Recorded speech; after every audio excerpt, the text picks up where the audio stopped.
This is Joni here. Joni would like to say hello, check in on how you're doing. This is her fancy Christmas sweater. She is doing fine. She is cozy. She is comfy. How are you?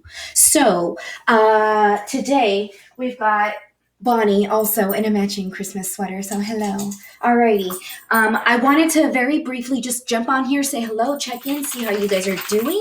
Also, I wanted to make a couple of announcements. So essay number 2, you will still be receiving feedback, but in a different form. I'm going to be grading using the rubrics on Canvas, but in a different form. So I'm taking all the points away from the rubrics. Honestly, I really hated the way it came out. I did not appreciate that it was very restricting in how I graded you guys. And a lot of your guys' essays ended up turning up a little bit like lower than what I would have personally graded you on had I not used the rubric. So I'm just going to scratch the rubrics. Also, I got a fancy new tool. It's called the Remarkable Tablet. I'm super excited about it. Let me show you why. So basically, I downloaded all of your guys' essays as a PDF and I uploaded them here.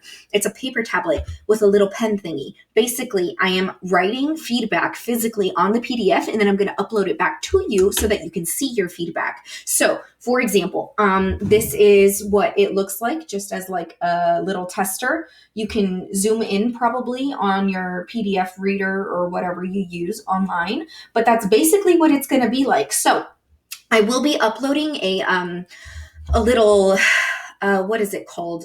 A bank of what my abbreviations and notes mean. So if it's like CS is comma splice, RO is run-on, frag is fragment, little like circles are like don't put a space here or take that space out. Or I'm sorry, add a space because there wasn't a space. So little things like that. I think you guys are going to get a lot more feedback. It's going to be way more interactive, way more helpful for you guys. So I'm really excited to see how this goes about. Most likely you will be receiving your rubric scoring before you receive my actual feedback. So I'm going to be grading you on here. I'm going to give your official grade on here, and then I'm going to manually type in the graded number onto Canvas for your score. But you will be seeing the rubric before you see your feedback, before you probably see your final score. I'm still unsure about that. So the way this is kind of looking is I'm going to be grading the whole class, and I'll be using Canvas like side by side to use the rubric. And then when I'm done grading the whole class, I'll upload all of the PDFs at the same time. So that way you guys have all of the feedback that you need. Okay, so there's that. That's the new approach to grading essays because I got this expensive ass thing, but I mean, I think it's worth it because you guys are worth it to me. Like this, I feel is really going to revolutionize kind of how you guys are like approaching writing right now because the feedback online just sucks. Like I'm not even going to fret about that. Okay.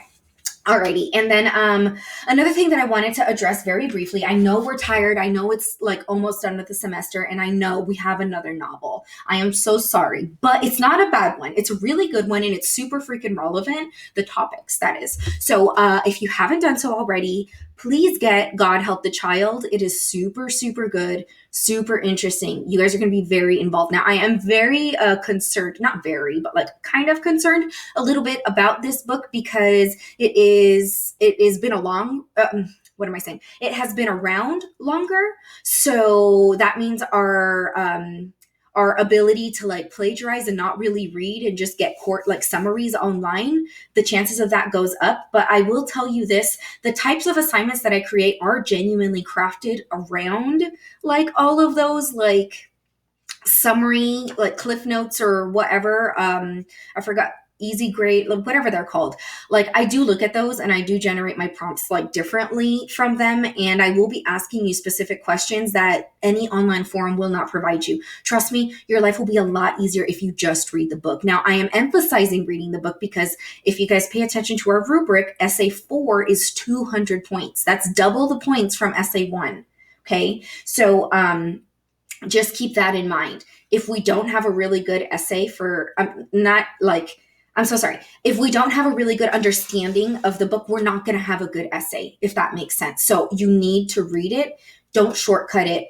I can try to do my best to find some audio recordings. I'm pretty sure people have read this and we can find it for free. If not, LibriVox always does like that one free thing. Anyway, so get the book if you haven't done so already, or get the ebook, whatever it is. I've been prepping for this and I'm like super excited to have these discussions. Now, another thing, if you haven't been coming to class, no one's judging you. That's okay. Our online personalities are way different than our in-person personalities, and I'm very aware of that. I was dropped from 2 classes, the same class, 2 different semesters, because I just didn't show up. I literally failed to show up. I said this day one, and I'll say it again now.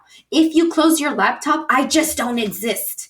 English 101 or 1A just doesn't exist. I'm not here, right? So that's why it's super important to try to like stay on track, but it's not too late. I'm the type of person that shuts down. If I'm like, I haven't been showing up, I'm just gonna not show up for the rest of the semester. That's the type of person I am. So I get that desire, but try to fight it as much as you can. Show up to class for the last 3 weeks. If I haven't seen you all semester long, if I haven't even seen you once, just show up. I will welcome you. I will be happy that you're there. The whole thing is I want to engage in really meaningful conversations, especially with this. We've got this Black Lives Matter movement right now, which is super imperative to like our culture, where we're going, who we are as people, and like what we, think of. Like, I don't even know how to explain it.